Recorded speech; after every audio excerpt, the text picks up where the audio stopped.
today because we have a lot of amazing information for you guys. I'm going to give you guys a second just to get logged on here. In the meantime, if you're just joining us, I'd like you to comment and let us know what you photograph and where you're from. And also, if you guys are watching this live, comment live. If you are watching it on a replay, please comment replay.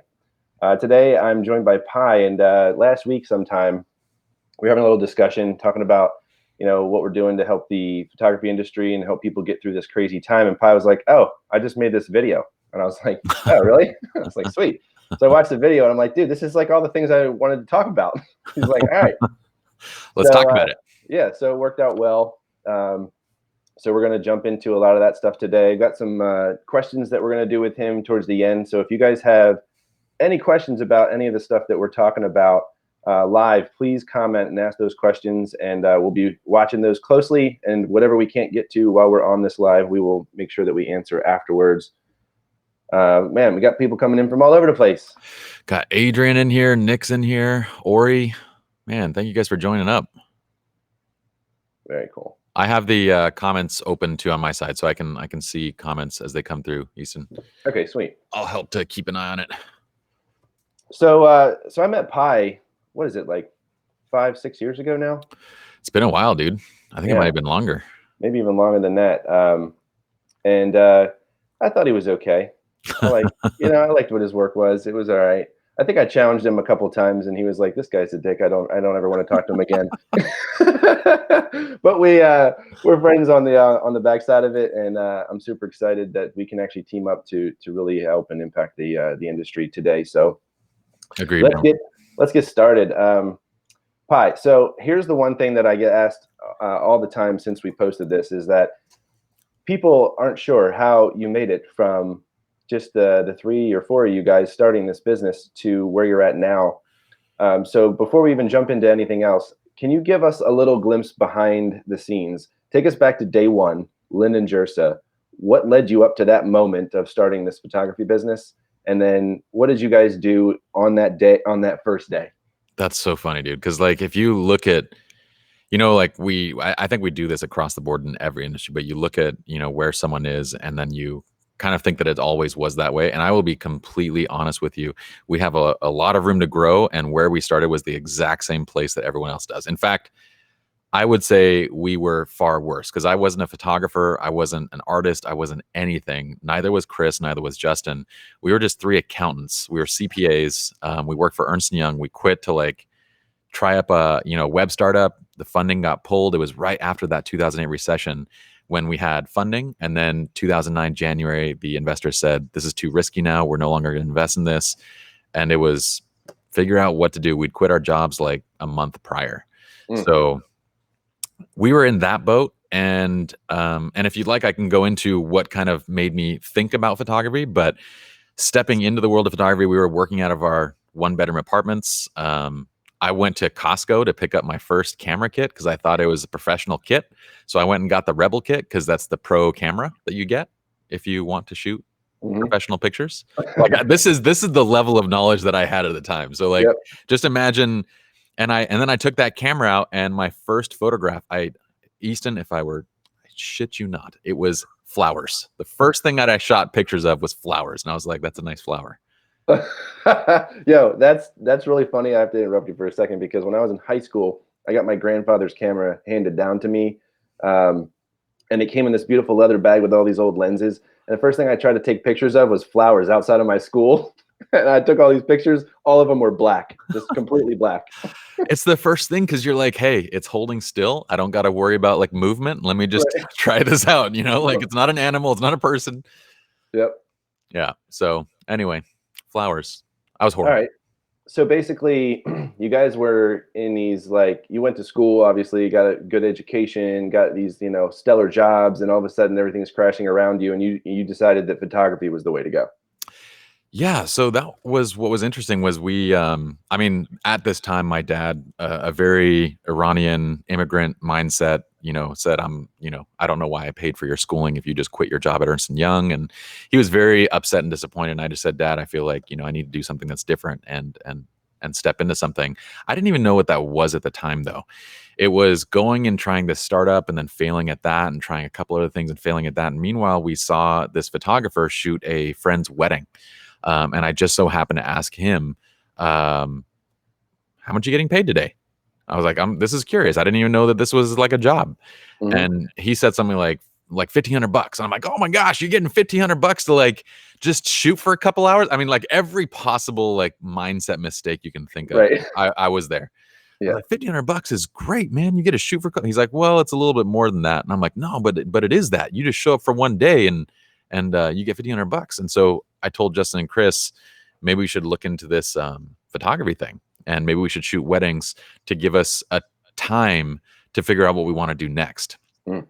So they sent me to WPPI that year. It was in 2009. And that's where I felt like there was a lot of opportunity there. And specifically, it was because I'll be completely honest, in terms of my artistic mindset, I could not see a single difference between, I'd be sitting next to people in these crowds, and I went to like something like 27 platform classes that year, just every possible thing I could do.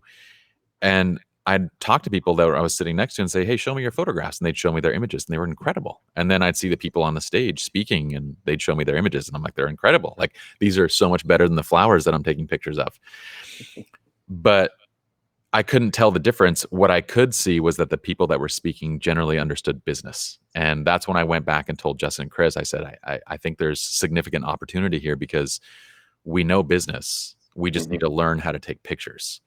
Right. And they were, I don't know what got into them, but they actually went along with it and kind of turned into what it was over the years. That's really cool. Well, I love that. I think it really speaks to a lot of things that like most of us have gone through, you know? So you guys go through all this, you make some decisions, you get the awesome camera. On day one, what was your approach and attack to try to get a client? That was honestly, I think Justin was probably the biggest driving force in I remember we got our first, we shot our first client in June of 2009. And then it was within like 2 months, Justin had booked like our first $3,000 gig. And at the beginning, it was just taking anything and everything we can get. We did a couple $500 weddings. We did some that were free just to get some experience. So at the beginning, it was taking anything we could possibly get our hands on. And all we tried to do was have a simple rule where we were delivering more than what you'd expect for what you're paying, basically. That was our only rule of thumb. If we could deliver a product that's better than $500, then we'll charge $500. But that was it, just taking everything. That's really cool. And then fast forward to now, 10 plus years later, and you guys have a 7-figure business with how many employees are working for you now? We have 2 multi 7-figure businesses. We probably have about 40, 50 probably team members, and 30 of which are like full-time creatives that work with us. That's So awesome. we have a really great team of people. Yeah. So talk to us about that switch from going from the 3 of you to now having teams. Was that an easy transition? Was it difficult? Did it take years to actually figure out what you were doing? Or did you guys have a pretty good idea of what you wanted to do from the start?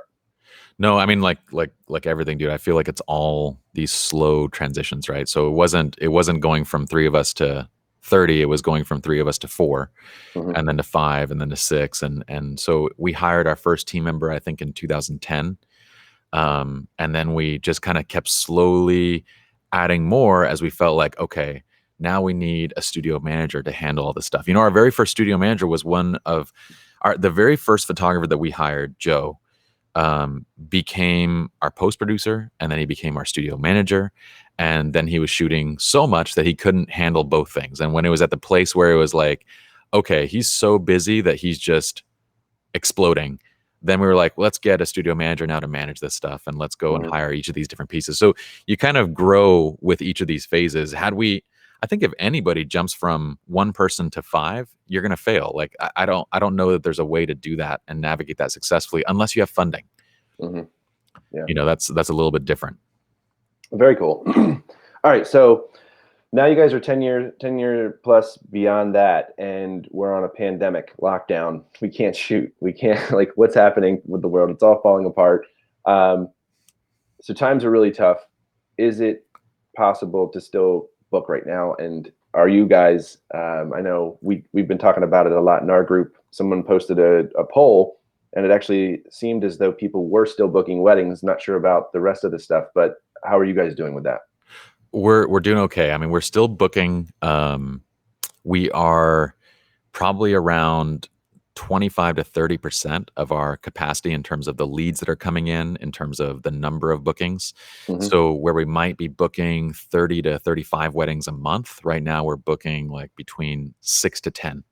So it sounds great, 6 to 10, but to feed our team, it's not nearly enough. Hmm. We have to do it's 30% of what we would typically expect. Right. So, but yeah, I do think that it's important to keep a positive mindset and understand that bookings are going to be slower right now, but they're still going to be coming in. Yeah. So don't stop marketing, don't stop doing what you're doing. Yeah. I love that. I think we're seeing that too.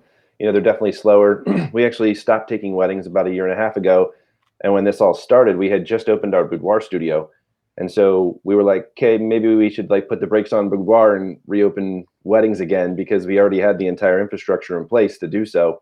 And once we did that, we booked 2 or 3 weddings in that like week or two Yeah. after doing that. And so it was like, okay, this is the safe move for right now. Um, Yeah. The and beautiful thing about weddings is they're recession resistant. Not yes, not COVID-19 proof, but they're recession resistant. yeah. Yeah. Now we also see a lot of people that are booking boudoir and family sessions because it's almost like they want something to look forward to once this is over. Hmm. And people are just going crazy and being super antsy. So, all right, let's move forward. So, in your video that we posted the other day, you were talking about 5 different tips that you had for photographers, and obviously coming from your own experience. And so, what I wanted to do really quickly is kind of just go through each one of those things, and maybe we can dive a little bit deeper into those things, and get some more of your perspective on those. So, the first thing you were talking about is photography being a luxury service, right? Hmm. Um, Explain that a little bit more in depth for us. Well, people generally just don't need it, right? I mean, 10 years ago, it was a little bit different, and 20 years ago, it was very different. I mean, 20 years ago, if you wanted pictures of yourself, professional pictures, you had no choice. Nobody understood the technical details of film well enough to be able to go out and just do it. 10 years ago, things kind of changed a little bit with like smartphones, but then, they still weren't that great, and you could still see significant quality differences. Now, this thing literally does all of it. Like you could do professional images, you could do whatever you want to do just directly from your phone. So photography as a service has to be something more than just the images that you're creating. It has to be, as a luxury product, you buy luxury products for more than just what they function or what they serve as. You buy a Louis Vuitton bag not because it's necessarily a better bag. It's just an image and a certain design and a certain lifestyle that comes along with it. And same thing with a crazy car. Like you buy a Ferrari. I mean, let's go to a Bentley. You buy a Bentley, because it's not that it gets you from point A to point B. It does it in a completely different fashion Hmm. than the Honda Accord. So I think if people don't have that mindset, then you're really shooting yourself in the foot, because in every way, the service that you're creating is a luxury service. It even takes luxury time, like in the sense of a product. You have to Hmm. spend a lot of your own personal time just creating it. So how would you charge a value kind of pricing model based on this service and stay in business? It's impossible. Yeah, yeah, I love that. And I think there's this aspect of, I'm not sure, we talk about this a lot in our group, and I'm sure you guys teach the same thing. There's this idea of the consumer buying process, and there being 5 subconscious steps that our brains make every time we're confronted with a buying decision. And so, for those of you that don't know what that is, it's essentially, let's assume you're driving down the road in your car and you get a flat tire, right? Mhm, Now you are what we call problem aware. That's the mhm, first step. So what are you going to do? You're going to get out your phone and you're going to search for information, right? You're mhm, going to look at which towing company is closer to me, how far away are they, how much are they going to charge, how long are they going to take to get to me, and then from there we're going to weigh our options. So we're going to compare all those. Then we're going to make that purchase decision, and then we're going to feel some type of way about that afterwards. And I say all that because you have to understand, everyone, that when it comes to weddings, people are problem aware, they're enlightened to the fact that they need a photographer the moment they get engaged, right? Yep. And that's why they go on Facebook and they put their status to engaged, which you all know allows us to target them, right, with our Facebook ads. But at the end of the day, every other niche is not like that. Someone could go their entire life without waking up in the morning and going, you know what? I want to do a boudoir shoot today. Or, you know what? I want to do a family session shoot today, right? And so we're going to get to this in a second when we get to SEO and messaging and content.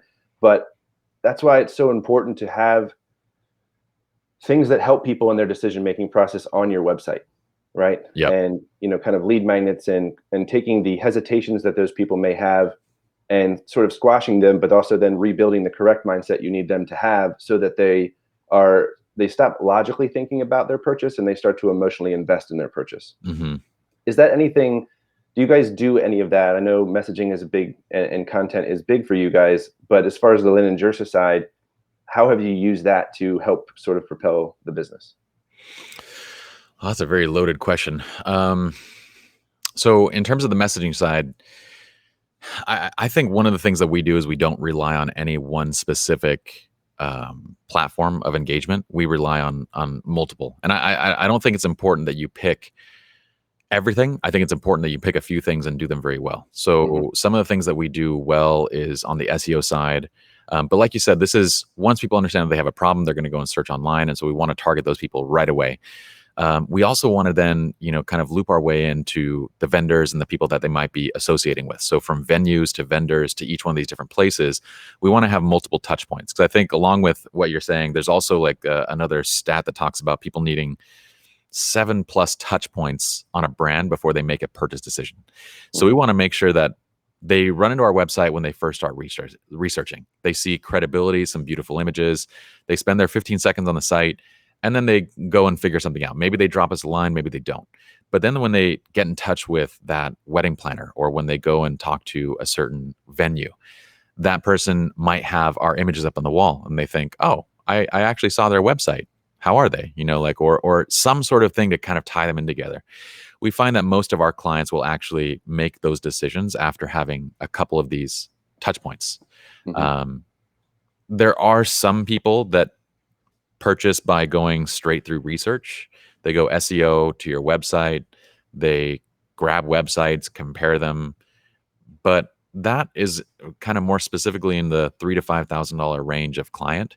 When you start stepping into high-end luxury clients, 6, 7, 8, 10,000 plus, they're going off of referrals, mostly referrals from vendors, friends, other people in the industry. Yeah, love that. Hey, I don't think many people that are going to spend $10,000 on a wedding photographer are going to go on the Knot and trust the reviews. No, not at all. All right, cool. So after that, the second point in that video was identifying your target market. And we talk about this a lot in our group where we say, hey, if you're trying to charge $4,000 for your service in an area where the average median income is $40,000, that's 10% of their average income. So clearly, maybe I'm not in the right market. Maybe I need to adjust my prices. There's a lot that goes into that. So talk a little bit more about that and how that can translate into, like, why is that important when it comes to actually getting bookings that are your ideal people? Yeah, this was, this is one of those topics that like I heard about several years back, but I think you mentioned this. We have a hard time actually picturing, like everyone says, know your target market. It's hard to actually identify that without going through a series of steps. So in our training system, one of the first things that we do is we actually build client personas. These are actually fictitious models of who your clients are. And because like you're saying, it's going to extend out to far more than just how do we target them for marketing purposes. It also ties into which images do we want to display? What is the price point going to be? What is the messaging going to be? It's every single component of your brand and image. Yeah. So we start by actually laying out between 3 and 5 actual client personas, and we'll give them like it's a full fictitious name. It'll be based upon who our typical clients are or who we want them to be. What are their spending habits? Where their median income? Every single piece, like it's literally just a fake person, a profile that we look at. And then it drives every decision that we make in the business. So from the messaging of the brand to the pricing, like you're mentioning, to package design, to the type of SEO content that we're creating, to what we're posting onto Instagram. Everything is driven by those personas. Love it. So I think I've seen a ton of educators talk about this idea of client avatar, client personas, right? And there's a lot of teaching on it, but there's not a lot of teaching, in my opinion, on how to then take that information and then apply it to get myself that client, right? Yeah. Now, when it comes to Facebook ads, it's easy because we put that whole thing together and we go, where do they live, work, and play? What are the demographics, the geographic, locations, the psychographics? Yeah, and we just put it into Facebook and we go find me people like that. Yeah. Right. So how does it work on an organic SEO level? Because I know that most of what you guys have built was built on SEO, which is phenomenal to me because most people do SEO for like a month and then they don't ever do it again. Yeah. Right. SEO is the long game, right? So you have to go into it and expect results down the road. But I'll give you an example because I think there's some judgment required, right? So the reason why we want that persona is because, let's say one of my ideal clients or one of my personas is the South Asian bride, and her name is, I'm going to say, Priyanka. And it might be that 50% of the time Priyanka is going into a interracial marriage. 50% of the time she's going to marry another Indian person. But either way, I know Priyanka is one of my targets. I know that she's wealthy. I know these different things about her spending habits and what she likes. Mm-hmm. So when I think about my branding and design, it needs to be something that appeals to something that Priyanka would appreciate. So rather than choosing logos that might be overly busy and complicated, I might look towards brands like Gucci and other brands that have very simple monochromatic logo designs that fit a luxury kind of client market, right? Mm-hmm. And then looking at the types of images that I want to serve up. If I know that Priyanka, there's a 50-50 chance that she's either marrying another Indian person or it's an interracial marriage, then I'm probably going to have the first two images that pop up on my website be something luxurious that features an Indian bride with maybe another Indian groom, and then something that features maybe an interracial couple right afterwards. And it features the kind of designs and looks that they might incorporate into their wedding. So it goes down to like we're literally creating a message that is catered for this person. And there's going to be some judgment required. Like, what does this person essentially want to see when they land on your site? And you have roughly 15 seconds to show them. And that's the crazy part, is that if you are just saying like, how many photographers haven't even narrowed down their niche, right? They're doing weddings and events, and they're doing product photography, and they're doing all, because just within one niche, just within weddings, if I have 15 seconds to make an impression, how would I possibly make an impression without knowing exactly the type of client that is on my website? If I have 15 seconds to show them something, I need to know exactly who's coming to that website just to show them the right wedding image, let alone for those photographers that have commercial photography and fashion photography and all those different things blended into one site. There's no possible way that you can market that. Right. Yeah. Now, I'm going to spin off that a little bit, because you guys have let me back up. Many photographers are approaching their business from I'm an artist first perspective, and they say, here's my brand, here's my style, it's all I do, and you either want me or you don't. Yeah. But at Linen Jersa, you guys literally can have mastered like most of the like genres and lighting styles and all of that.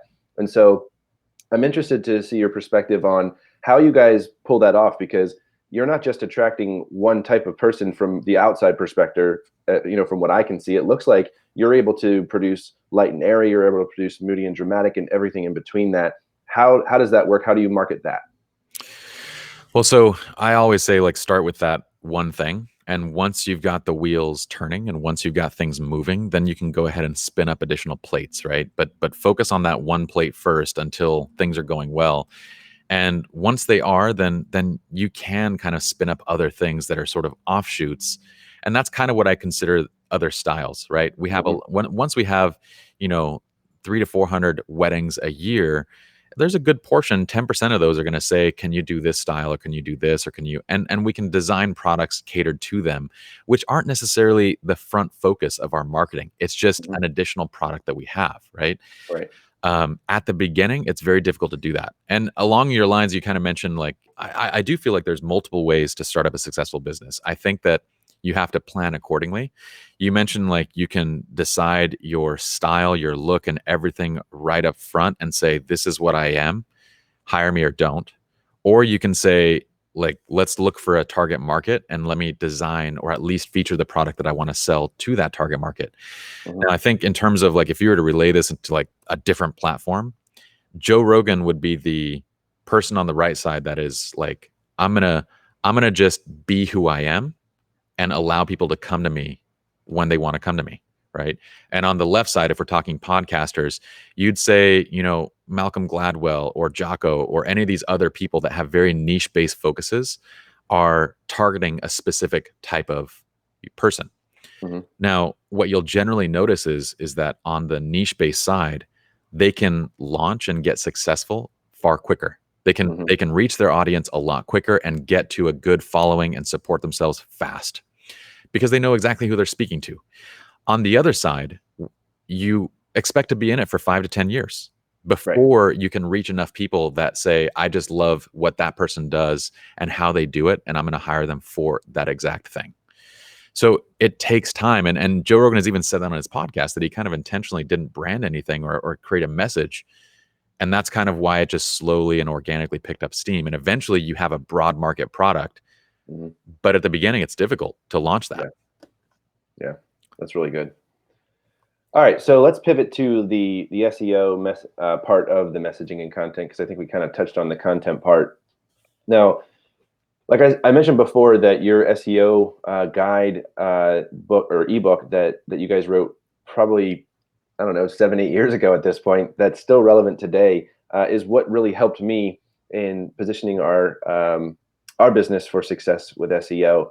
And I just wanted to take a second to touch on that SEO and what you guys have done, because we're getting some questions that people are asking, like, can you talk about what type of Facebook ads we can use during this time, and all that kind of stuff. But that's not necessarily been your expertise, right? You've pretty much focused on SEO. Have you guys run any ads ever to attract your clients? Is that anything that you've ever explored with? We do some here and there, but this is where I was talking to you about, like when we were kind of talking about how what we educate about, there's this kind of perfect match because we don't really teach that much direct marketing stuff. And you're fantastic at direct marketing. We focused most of our efforts on SEO and kind of organic marketing methods, like setting up giveaways and contests and working with other vendors, doing styled shoots and that kind of stuff. And it goes to like that same point of, like, you don't need to do all of it. Pick two things. And if I were to pick Right. two things, it would be direct marketing to get the pipeline filled right now, Hmm. and it would be SEO to get the pipeline filled over time. Right. So the beauty in SEO, and this again goes back to your target persona, right? Because you have to create valuable content for SEO to work. But if you haven't even narrowed down your niches, where the hell do you start? Like, Right. if you do fashion and you do, editorial and you do, weddings on the side, who do you start talking to first? Now, let's say you have picked a target market, or let's say you've picked a niche, weddings.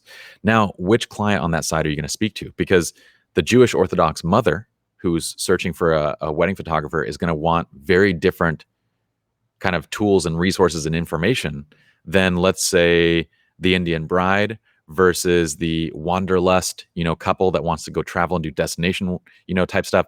Everybody's looking for different information. And if we haven't targeted that specific market, we can't go about creating the content for those people. So once we've targeted the persona, then we look and say, okay, what is that person searching for online? Let's go and create articles that are they're centered around keywords and content that those people are seeking. Well, how do I plan a destination photo shoot? Who should I hire in Rome to shoot my wedding? Like, Yeah. these are all the topics that you would go to based on knowing exactly who you're marketing. And then you just literally start creating valuable content.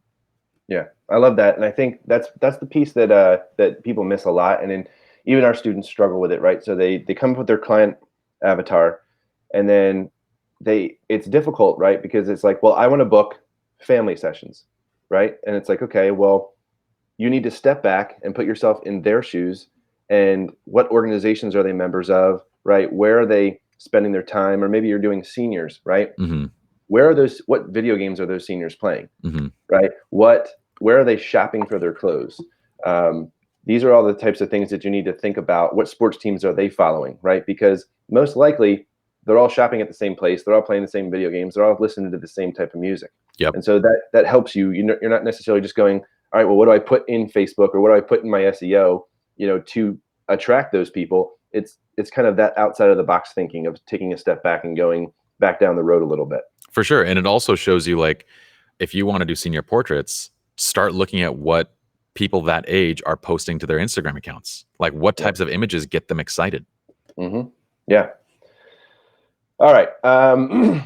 Love that. So guys, really quick, I want to mention something that the SEO book that I was able to purchase from them back in the day has really positioned myself, and they've taken that since then, and they've expanded this entire program. So most of you are familiar with SLR Lounge because of all of the incredible lighting tutorials and Lightroom and everything else that Pi has somehow become a master of in such a short time. He's like, oh, I do fitness, I do weddings. Oh yeah, and I do them all better than you all. So you're welcome, right? But for me, he's taken this program and he's made a course, okay? And it's probably one of the most thorough business classes that I've ever looked at, because he gives you step-by-step what to do every day. What is it, for the first year or a few years of your business? It's literally every week laid out in a plan from launch to running a successful business. It's our entire operating manual for Lynn and Jersa Photography. Oh my God. So I love that. And I want to give you guys that. So I'm just going to put the link in the chat here. And I would encourage you all to go check it out, because you're talking to somebody here that has built 2 7-figure businesses in an industry where that's next to impossible, or you're told that, at least, right? There's only a handful of people that have the type of credibility and will sit here in front of you, and then you can go try to research everything they've done, and you won't ever find that it's a scam, right? It's 100% truth. They're one of the biggest photography companies in the world. They've also built one of the biggest education platforms in the world. And so everybody comes to this point in their business and their life, and especially right now, we have a lot more time to sort of be thinking about it, right? And so I want you to ask yourself this question: what would it mean to you if not only did you purchase this and it helped your business, but it actually allowed you to have a thriving business after this whole pandemic thing? Think about the number in your head of what you were on track to hit, or what you really wanted to hit, or what your goals were for this year. And you now have the opportunity to learn from somebody that has built 2 7-figure businesses in the same amount of time that most of us have built, hopefully 6-figure business. So I want you guys to, if nothing else, click that link, go check it out. There's a ton of reviews on it, and just give it some thought. All right. If you don't want to buy it, I get it. It's a crazy time right now, but there's a lot of extra time, and this would be something that you could absolutely sink your teeth into, that would not only help you now, but it will help you for years to come. All right. I appreciate that, man. Absolutely. All right, let's go into 2 more things really quick. So we got vendor relationships. We have already talked a little bit about SEO. We obviously are all about Facebook ads here in this group, but I think this is a piece of it that's missing a lot, where people forget the whole networking side, and the get out from behind your desk and go into your neighborhood and go network with other businesses and whatnot. And for us, we over the years, we've partnered with spas where we've had all the hair and makeup artists that work with us on a wedding day. We just provided that spa with a bunch of canvases, right, highlighting their artists doing work on the wedding days with the couples that we shared. And so the entire spa has that hung up on the wall. We've done the same type of thing with like wedding venues and stuff. So talk to me about how you guys have utilized those vendor relationships to position yourselves for success. Well, it's I would say when we built these other businesses in literally the worst time possible. It was the worst recession that we've known up until this point, and that who knows where this is going to go. But it was in that recession that we found the most growth. It was 2009 to 2013, 2014, where we grew our business the most. Now, that's very odd considering that's when people have the least amount of money to spend. But it kind of makes sense from the standpoint of, in recessions during these periods of time, we generally have time. Like that is the resource that we have more of than anything else, right? We don't necessarily have tons of money to be spending on things, but we do have time. So what we would do with our vendor relationships was just invest time. We treated each of these vendors like well, we wanted to invest long term in their businesses. So we were helping them to look at their websites, give them advice on their SEO. We were looking to not only fill their rooms with, wall art, but we were also looking to just create long-term relationships where we were invested in their success and they could see it.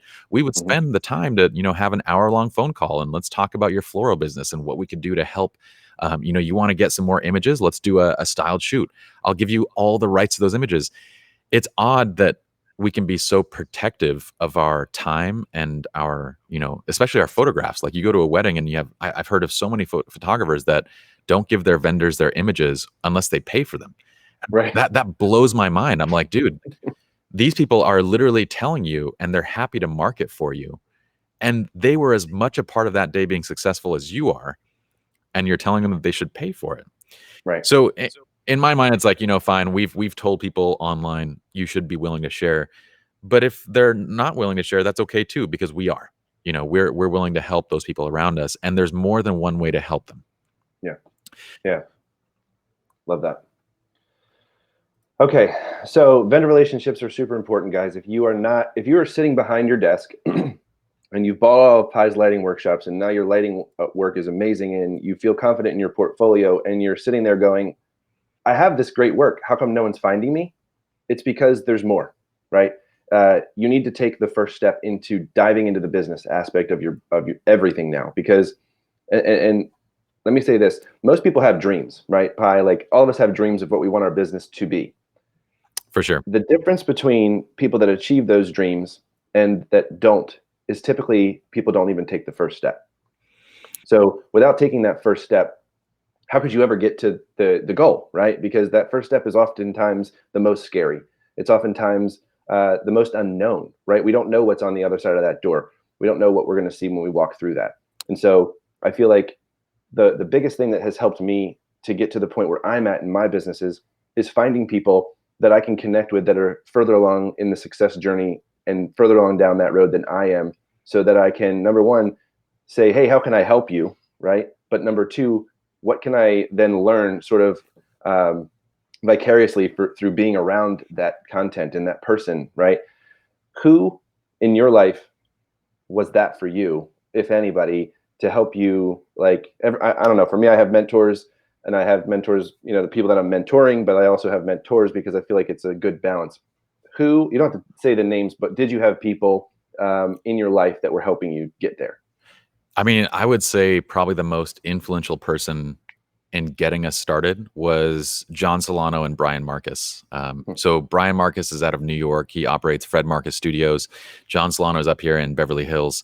These two were the first two guys that they were incredibly successful as photographers and business people in their areas. What's crazy is that these two people are making money hand over fist, yet you'd never hear about them. I remember one time I got into John's car and he handed me a folder, and the folder was just filled with like probably about 15 checks between the amounts of like 15,000 and 30 something thousand was like the highest one. I mean, it was $250,000 in checks in a folder in his car. We were going to lunch and I was like, what the hell are you doing with $250,000 in checks just sitting on your my accountant background kind of kicked in and was like, what are you doing, dude? And he's like, oh, that was just my, checks from this past week. And you would never hear his name. Like, he did a platform lecture. He used to do a few different things. He came up with some different products and things like that. But he markets himself specifically to clients, not to photographers. Mm-hmm. And it's these people that are so incredibly successful that it's usually the people that I've found that are very successful and quiet that are so incredibly helpful. So I remember John took us in. He took me to 6 different weddings, allowed me to shoot with him, gave us advice. And he's been a trusted kind of friend and mentor for the first several years of our business. I could call them up and kind of ask for advice. And those people are huge. And the thing is that now we don't, like this is 10 years back. I didn't have, the resources that we have on Facebook and SR Lounge and Art of Six Figures. And there weren't these communities around at the time. Mm-hmm. Now everybody has direct access to all these people that have done it. If you want to learn direct marketing, I'm literally sitting here going like, Easton, I'll tell you everything I know. You tell me everything you know, because your direct marketing is so far beyond what we're currently doing. You have direct access to all these people, but we're choosing not to. And it's that first step that like is kind of daunting. And also because like, to be honest, maybe everybody else's goals aren't the same, right? Like you have people that I remember when Lee and Patrick, they walked into our studio, and the first thing that Lee felt was anxiety. He's like, this is what you wanted to create for your photography studio? And he's like, I don't want a 7-figure business. I just want to be able to travel and be able to do what I want and have freedom. I don't want employees. I don't want team members. So the first steps in our business training system is to actually identify what your goals are.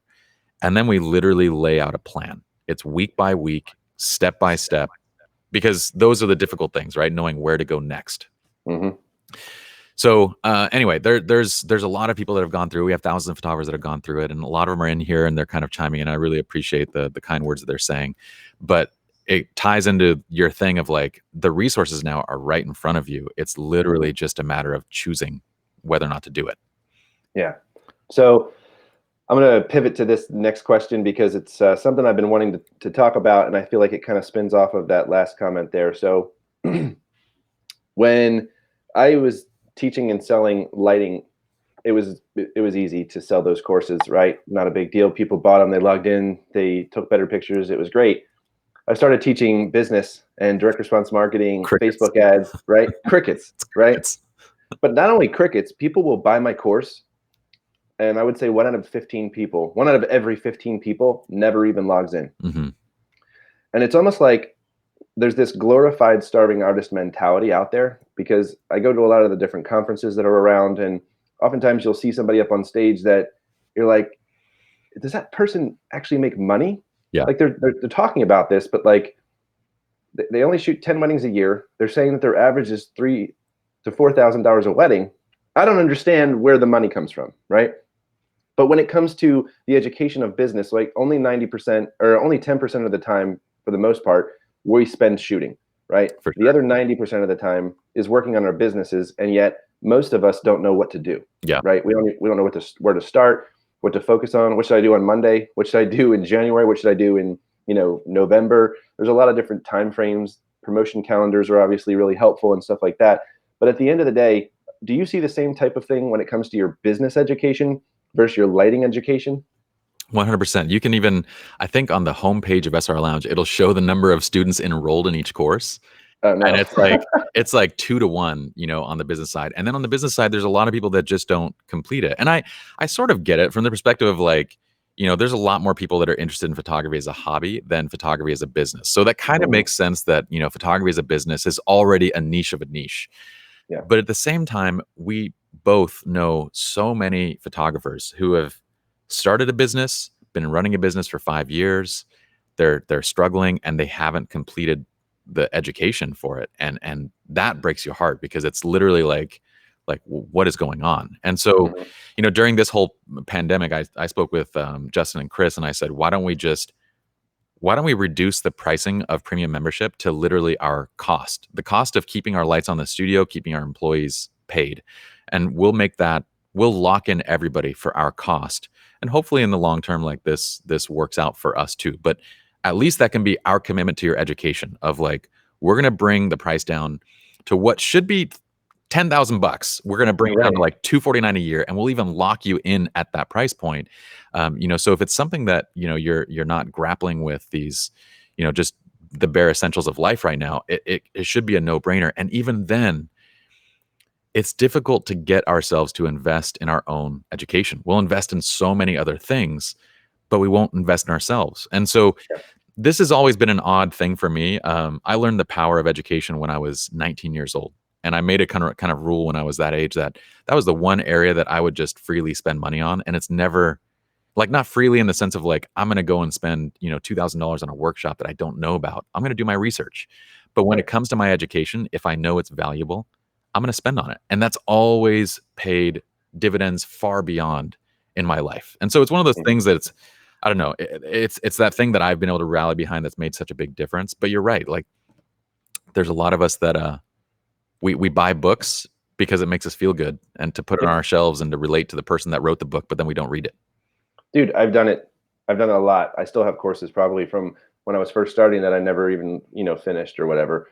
I think it's one of those things that comes down to like, you got to have accountability in this industry because there are no rules, right? There's no certification to become a photographer. There's nothing. You start a business. A lot of us don't even have insurance and, some of the other foundations that we should have.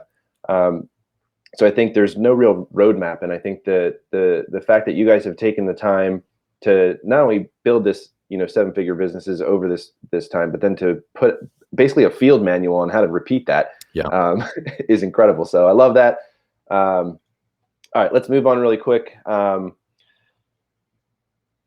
are you during this time right now when everything is going crazy? How are you protecting your mindset, staying positive and staying productive? Well, I would say I have certain tips and tricks that I do for myself, but productivity is my number one kind of mindset reinforcement. Like if I can wake up each day and do something productive, that protects my mindset more than anything else. So in and of itself, that to me is my tool. There's little things that, I also do in addition to that. You mentioned waking up and drinking water. That's huge. I don't know why people don't do this. Like, where's the basic manual on life that tells you like what you should do when you get up in the morning? Yeah. That's also one of my things is I've got this water jug that sits right next to my bed. And when you said that, I was like, that's funny. And the first thing I do is I just lean over, grab it and just chug. Like I just chug water. And it wakes you up, like better than coffee, better than anything. It wakes me up, especially if it's cold. I have ice in there. Then I have simple rules. Like the first thing that I do each day needs to be creating. So create before anything else. So before I consume, I need to create. And if you can begin your day however you want to do it, the purpose is to begin your day building momentum. Whatever that is, then it becomes easier to move to the next thing. If you begin your day slowing down and you pop the TV on, it's really difficult to get your mindset past like, okay, now I need to get up and go do that productive thing. But if you can start the day with a little bit of momentum, it carries forward. There was a book or a TED talk, I think, called Make Your Bed by a pretty famous, someone can point out in the comments like who it was. I think he's a Navy SEAL or a general, but he has this whole talk called Make Your Bed. And it's literally just starting the day, beginning with something productive and moving from one thing to the next and building momentum. And that mindset of productivity is what protects my kind of state of mind. That's awesome. Sorry, guys. Went to talk, couldn't talk. All right. So for me, I struggle with that. It's difficult. When I get up in the morning, I slam a thing of 16 ounces of water, and then I make my cup of coffee anyway, and then I grab my computer, and I normally accomplish more in that first hour within the first 15 minutes of getting up than I do the rest of the day. Yep. Right. And so, but it's interesting that you say to consume or create before you consume, because I think I get in and I go to the consume part, right? Yeah. And I think that maybe I can learn something by sort of flipping that around and like getting right into that creation of something, as opposed to like answering emails, right? For sure. I think maybe that puts me on content overwhelm. That's definitely one of my so I'll save, if you look at like a daily schedule, I'll generally front load my day with all the things that require brain power. I try not to look at emails, or any of those kind of things until after lunch. Like there's generally not anything that's going to come through your email that is that urgent. If it was, I would expect, Justin or Chris, my partners, to give me a call, if it needs to be handled right away. Otherwise, it can wait until my less powerful hours. You know what I mean? Like I don't function that well after lunch. And oftentimes I'll get back from lunch, I'll write my emails, and I'll just leave for the day because like Yeah. the best part of my day is behind me, and now I'm going to go and focus on, being part of, my family and other things. So it's kind of understanding like when to, I don't think there's a purpose in sitting behind your desk when you've checked out, like Yeah. just to get your hours in. Right. Yeah, for sure. I mean, for me, when I first did education, and I don't know if this is true for you, when I first started teaching, it was like the moment there was a question that came through, I felt like I had to answer it immediately. And I had to like be present like 24/7 in my groups for people and all that kind of stuff. And I just, it exhausted me. Right. Yeah. And so once I started to learn how to guard and protect my own time and use that morning time for the stuff I really needed to get done, I feel like a whole entire switch really happened for me. For sure. Like, and by the time, and now I keep my hours of, with when I'm working with our clients, it's 10 to 4. Yep. I'm done every day by 4, but I'm up way before that, like doing all the things that I need to do. Yeah. No, for sure. All right. Brittany mentioned decision fatigue. So yes, Brittany, I actually have in my closet are almost the exact same clothes. Like I have gray, and everything is gray. And that's all I like. I don't want to make decisions on stuff like that. So she mentioned Yeah. Steve Jobs wore the same outfit every day. And like, I can totally relate to why he would do something like that. Yep. For sure. It's funny because I wear the same shirt every day. I have 9 of them. And the people get sick of me. Actually, in my ads, when I run ads, people are like, they comment on my hair and my shirt. And people are like, why don't you ever wear a different shirt? And I'm like, whatever. I say my reason. And they're like, yeah, but maybe your wife would like it if you wore a different shirt. I'm like, this is an ad that you're commenting on. Right? That's hilarious. Oh, Kenneth has a really great question. He said, blunt question, since the business training course was brought up, does anyone think it would be better investment for me to do the course as opposed to spending what is approximately the equal amount what I'm currently putting into the Not Wedding Wire? No knock to them, but I haven't gotten enough. Okay. So number one, if you're going to do direct marketing, hop into Easton's class. That's where you should put any direct marketing money you should put into something that actually works. And the Knot and Wedding Wire, like aside from getting a link back on their site, like aside from the SEO juice that you might get from being part of a directory, we've never received anything as far as clients go. And even when we get an inquiry, it's for a client that wants to spend $500 on a wedding. So that put it to direct marketing that actually works. And I think that would be the thing there. For the business training course, that is a investment that I would say this is for long-term building up a successful business that isn't going to necessarily relate to that at all. So what we're talking about in the business training course is setting yourself up to create a 6 or 7 figure, whatever your goal is. That's what we're talking about creating there. And to be honest, most of the marketing that we do is organic and SEO based. It specifically says in that section, there are good direct marketing courses, but we didn't focus on that route. So we're not going to teach it. And now having seen Easton's, I would say that is like, if I were to pair this with one thing, it would be that. So that's where I would, spend money, but don't expect you to get a return on the Knot or Wedding Wire. It's not going to happen. Yeah. When we preach this all the time. I was on the phone, and you may have done the same thing. I was on the phone with the CEO of the Knot after they made a big switch like 3 or 4 years ago, where I got an inquiry from a potential bride, and then I got another email from the Knot that was like telling me, "Hey, this person just reached out to this photographer over here, and we think you're a similar style, so you may want to reach out to them too." Yeah. And I was like, "Wait a second, are they legitimately taking people's leads that pay for this and like giving it to other photographers? This is insane." Oh, 100%. It literally teaches your clients to price shop. Yes. Like, yeah. It's cool. a nightmare. Okay, so let's start wrapping this up. Oh man, I cleared my whole afternoon for you, dude. I have all the time in the world. So if Easton's ending this early, just know that it's not me because I have plenty of time. No. Well, I love this, man. I think, first of all, it's really great to be able to connect. Maybe we can spend like maybe the next 5 or so minutes just scrolling through and answering some questions, because I saw a lot come through, but I wasn't able to keep my pulse on it. Anisha asks, what's Pi's thoughts on the value of video marketing? Anisha, maybe you can tell me, do you know what specifically type of video marketing she's referring to? Or maybe you can help me to. Yeah, she's a well-respected video marketer. We've done some work together. Love her to death. But I think she's wanting your actual, like, you make tons of videos, and I think she's pretty aware of that. What do you think that effect has had on your businesses? Videos, I mean, the videos that we have on SR Lounge, I would say maybe 2 to 5%, like somewhere in that range on a yearly basis, are actual photographers that say, "Oh, I love photography as a hobby, and like, I learned of you from SR Lounge, and will you shoot my wedding?" So there's maybe like 10 of those a year out of it's less than 2 to 5%. It's like, Mhm. well, maybe it's about 2 or 3%.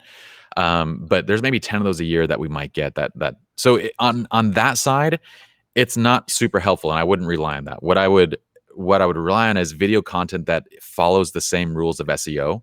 Those will help you pretty dramatically. So Mm. if I were to say create content for Lineage Ursa Photography, that content would look dramatically different. So what I would do is say, I'm going to go to the Knot. I'm going to use the research that they've done, and I'm going to say, what are their most popular articles on the Knot or on the Wedding Winner? Probably a lot Yeah. of them are going to be based around how do I plan a wedding? What do I do for my timeline? And then I'm going to go and create a video that literally uses those exact same keywords, and I'm going to put it onto YouTube. Why am I going to put it onto YouTube? Because Google's going to prioritize, like anybody searching videos, it's going to be prioritized over articles on other sites since Google doesn't own those other sites, right? Mhm. So I'm going to go create a YouTube video that is, how to plan your wedding timeline. It's going to follow those exact keywords, and it's literally going to be a roadmap for my clients on, exactly that thing. Now that will pay you dividends. And these are the resources that we want to teach people to create so that you can generate long-term leads. We kind of say that, direct marketing is all about the short-term lead bucket, and SEO marketing is all about the long-term lead bucket, and you need a mixture of both. Like at the beginning of your business, you cannot rely strictly on SEO because it's not going to work. Like you have to build these SEO assets for long-term, marketing tools. So that's where I would kind of, Anisha, I would position your videos to be on that side, and on that side, done well, they are incredibly effective. But now, do you use video for your wedding brand at all? Not that much. Most of our SEO is handled by Chris, and that is, all of our SEO is handled by Chris, and most of what he focuses on is articles. That said, on an occasion, like, he'll say, "Hey, I need a video for this, or I need a studio walkthrough," and so we'll go create that kind of stuff. But the majority is article based. Very cool. All right. Let's see. Is the business training course specifically for wedding photographers? How is it applicable for commercial photographers? So I would say that it's really designed for direct marketing photographers, meaning like, it doesn't teach direct marketing. What I mean is that for photographers that actually are marketing towards a specific client directly, it's for them. So for wedding, for portrait, for boudoir, for seniors, for every one of those, it's designed to be, generalized and provide several examples of newborn studios, headshot studios, all that kind of stuff. What it's not designed to do is teach you the ins and outs of marketing through agents, because most on the commercial side, you're not talking about marketing directly to Nissan or to Honda or to any of these commercial companies that are hiring. You're talking really about marketing to agents and setting yourself up in that route. So that's a very different model, than, and it's funny because that model is even shifting. It's going towards this influencer approach where a lot of these big brands are just going straight to photographers slash influencers as opposed to through the agencies. So the agency model is even being shifted out. But that's where the business training system kind of focuses in, is building a business around directly, reaching your target audience, setting up the product, designing the SEO, the marketing, and then being able to close sales and book and setting up a business. Love it. And as I was going through it, there's you got contracts, like sample contracts, templates. There's a lot that it's not just listening to Pi, even though that's amazing. He also put in tons of other resources as well, so that you can actually have the tools that you need to get started with a lot of the things that are in the course. So I love that. Yeah, it's literally the operating manual. So like Yeah, contracts, emails, like it is the operating manual for a studio. yeah. All right, we got another question here.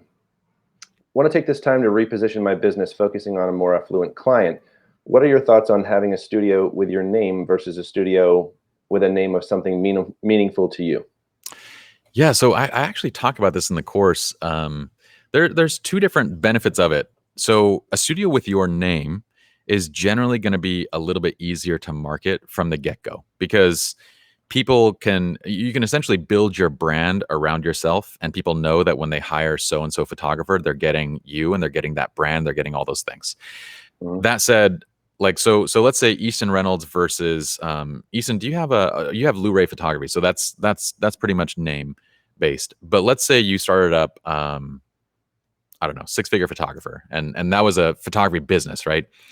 As a fictitious business model, it's a little bit difficult to tie your name to that. So as you're beginning the marketing process, it's a little bit harder to get known and to have clout behind it.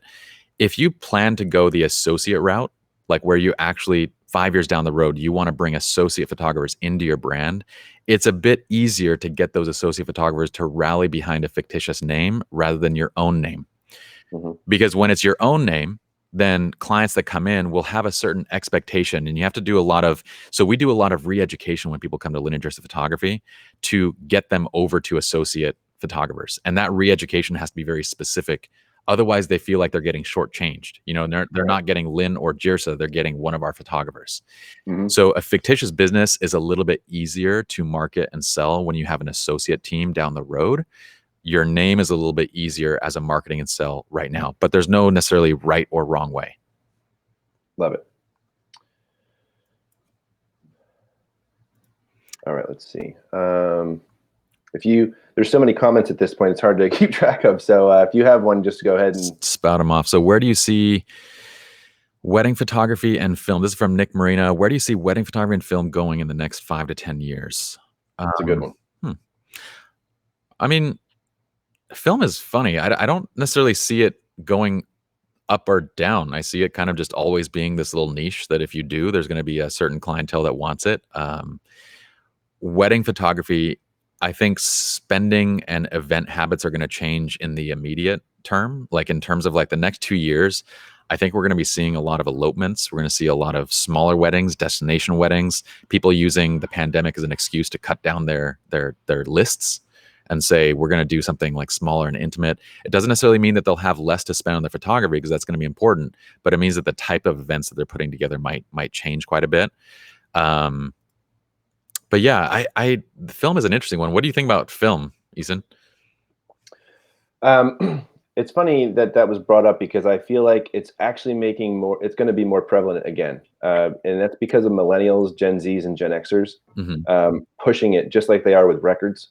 Right, you're seeing a lot of these older mediums coming back, almost like we saw stuff coming back like back in the 60s and 70s, you know, that kind of thing. It's almost like history's on a circle and repeating itself. Yeah. But I just think it's gonna be here. It's gonna be more like in the hipster type, do-it-yourself type of, you know, genres of people. But I don't know long term what that type of effect would have on the industry. Yeah, I kind of feel like there's always going to be niches in these different arenas, like you said, like with LPs and with all these different things. I think those will remain. The main thing, though, if you're looking at broad audience, I think broad audience is always going to think of results over everything else. So all they really care about, the broad audience just cares about, do they like it? Are they entertained? Is it interesting? Is it fun? They don't really care about necessarily how something is created. That said, there's always going to be that niche for kind of more analog, vintage, you know, process-oriented things. So it's kind of deciding where you want to position yourself. But I'm kind of more in terms of like my personality, I'm kind of more broad audience by nature. So love that. All right, let's see what else we got here. Anisha said, do you think more couples will aim now for, I think we got that, elopements and intimate weddings after COVID-19? Yeah, I do think so. I also think that IPS might be struggling a little bit after this. I think there's two potential clients in IPS that I should probably identify. Inside of weddings, you know, the beautiful thing about weddings is they're recession resistant because people are just generally going to get married, right? Whether it's a recession, whether it's a great economic times, they're going to get married. The amount of money they might have to spend is going to vary a bit, but that doesn't change. But on the IPS or the studio session model, I would recommend that photographers pay attention to the client buckets that they have. So there's one client bucket that might be, you know, the average household income is 40, 50,000, but they very much value the artistry of IPS. They very much value the experience, and they're willing to spend 3 to 5K on that service, despite the fact that, that might be 5 to 10% of their income. Mm-hmm. Those are the individuals that I think are going to be hurting pretty badly. And I think that IPS expenditures are going to be on hold for that group of people that love it, value it, but they're not making enough to justify it. Then there's the luxury clients that are making enough money where they're not really going to be affected at all. And I don't see it changing on that side at all. But I know there's a large portion of clients on that side that they're not necessarily wealthy. They just value the art. Yeah.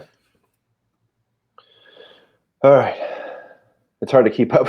Let's see. Maybe we'll have to do a follow-up with this, because we got so many questions. I think, the cool thing is that a lot of times when we do these lives, people have questions, but the questions are more, they come from like a menacing approach, as opposed to these comments are people genuinely wanting to learn. And I love that. And so I feel like maybe it would be in our best interest to do another one of these, because there's a lot going on. And there's so many questions that we would be here all day to try to answer these. But maybe you and I can talk about maybe doing this again, in the future, and trying to see what we could do. Because I feel like there's definitely a crossover. You guys rock SEO like crazy. We got the direct response marketing and the Facebook ads. And guys, just to let you know, if you're just joining this right now and you've never heard of anything about what we teach, make sure you go to our website, theartofsixfigures.com. That's all words. We teach people how to run successful Facebook ads in just about every niche aside from commercial wedding photography. Commercial photography. Wedding photography we do teach. And 2.5 weeks ago, we had a girl that launched a boudoir ad and booked 42 sessions. That's crazy. And she was able to get like $10,000 in just deposits alone from that, guys. So, and we're seeing people in our course still running ads and still booking. And the reason is because people are stuck at home, right? They're scrolling through their feed nonstop. And so, and everything they're seeing is negative for the most part. Everyone's fighting. All the news reports are bad. And so the moment that you can put up an ad that has something positive where they can maybe win something or do a giveaway, it's like a breath of fresh air for everyone. And you have no competition because everyone's scared and not running ads.